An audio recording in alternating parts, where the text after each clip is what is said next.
ఎవరైతే యేసుని సొంత రక్షకుడిగా అంగీకరిస్తున్నారో, faith in the Lord Jesus Christ, యేసుని అంగీకరించిన ప్రతి ఒక్కరికి పరిశుద్ధాత్మ అనే వరం అనుగ్రహించబడుతుంది.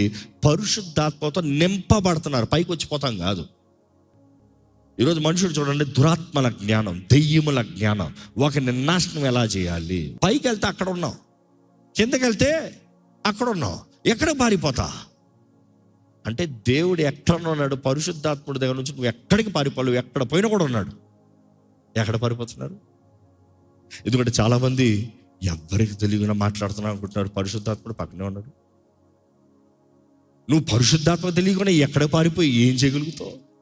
మనుషుల్ని మోసం చేయొచ్చు, కానీ అదే పేతురు అంటాడు, నువ్వు పరిశుద్ధాత్మకు విరోధంగా అబద్ధం ఆడుతున్నావు, చస్తావు, జాగ్రత్త.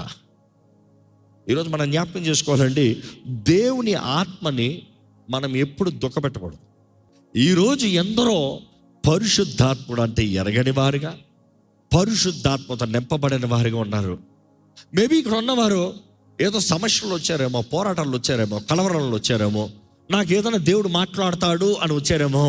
ఈరోజు మీ చిన్న సమస్యకి, పోరాటానికి మించిన వాకు దేవుడు మీతో మాట్లాడుతూనే ఉన్నాడు.